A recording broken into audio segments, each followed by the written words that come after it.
Hello snowboarders of the internet, I'm your host Avran LeFeber, and in this video we're going to be reviewing the Amplid Time Machine, a whole new board for this year. Now if you are thinking of picking one of these up, we do have affiliate links down in the description below, so that way you don't have to go hunting for them yourself. And if you're lucky enough to find a shop that carries Amplid, slap them a high five and say we sent you in. This board features Amplid's pop camber, which is good old-fashioned traditional camber. So from contact point to contact point, you have that arc of traditional camber. That's going to give you all the load, pop, snap, and drive out of this board. This board's available in 155 and 160. I rode this board in the spring at Arapahoe Base, about 5 inches of fresh snow had fallen, so you had powder, perfect groomers. If you went off into certain areas, it was really lumpy, chunky, and chundery and awful. Blue to gray skies, low winds, average temps, and I used my Rome Black Label bindings and my K2 Thraxis boots. The overall flex of this board is a little bit on the stiffer side. It's not a full-blown plank, but there's some rigidity to it. And with the shape of this board, it is directional, meaning softer nose that progressively stiffens back up to the tail. There is a key defined flex point right inside that rear insert pack. So if you're in the back seat, you're gonna notice that it kind of flexes a little bit more. The torsional flex is there, it's responsive, but you notice that you gotta put a little bit of effort into it. Now, when it comes to stability, if you ever just said, I wanna run over everything in my path and not feel it, cool. This board will do that for you. You do not feel chatter in this thing. You wanna get up to speeds and then hit some uneven terrain? No, completely cut down. In rutted out terrain, this thing stays on top of it. It cuts down on those micro vibrations, and it even cuts down on those more bigger jarring ones. This is a very, very smooth ride. It's a full camber board, so you're gonna have to load it up. And when you do, you get a little bit more snap out from what you put into it, which means you're gonna be able to pop a little bit higher and go a little bit further with this. This is a board that, yeah, you gotta be a little calculated when you load it up, but my God, is it great with just its response and its predictability of what you're gonna get out of it. All right, we're about halfway through this video. Go down, give it a thumbs up. You know you want to. Do it, I dare you. You won't, you know who you are. And remember to click the bell when you subscribe.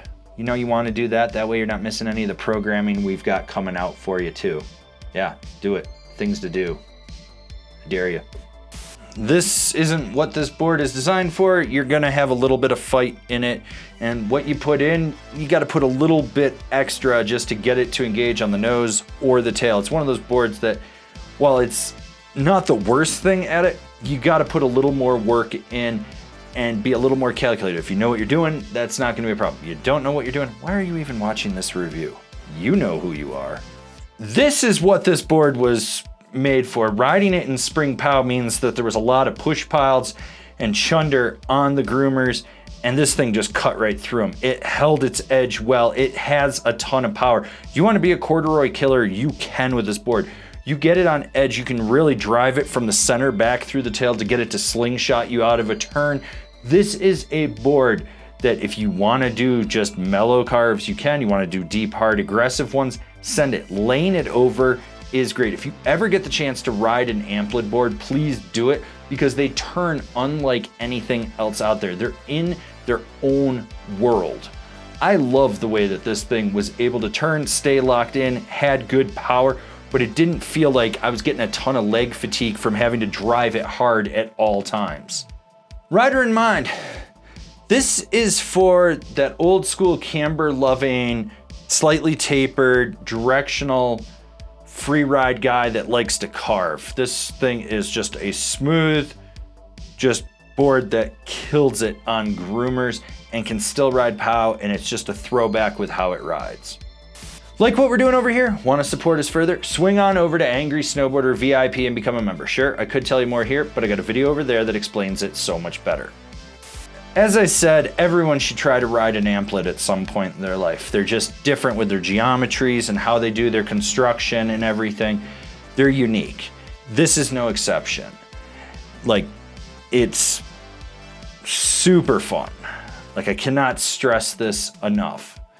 It's a good board. Like in heavy snow, it pushes through it. In lighter snow, it floats on top of it. You want to rail a turn, you can.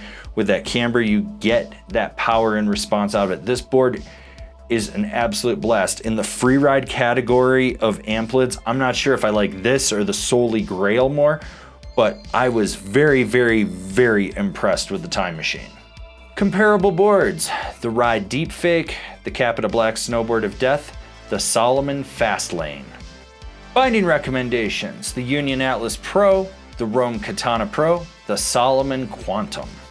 Alright, this has been my review of the Amplid Time Machine. This is just a good throwback cambered, tapered directional board. If you're not feeling this, go watch one of our other videos.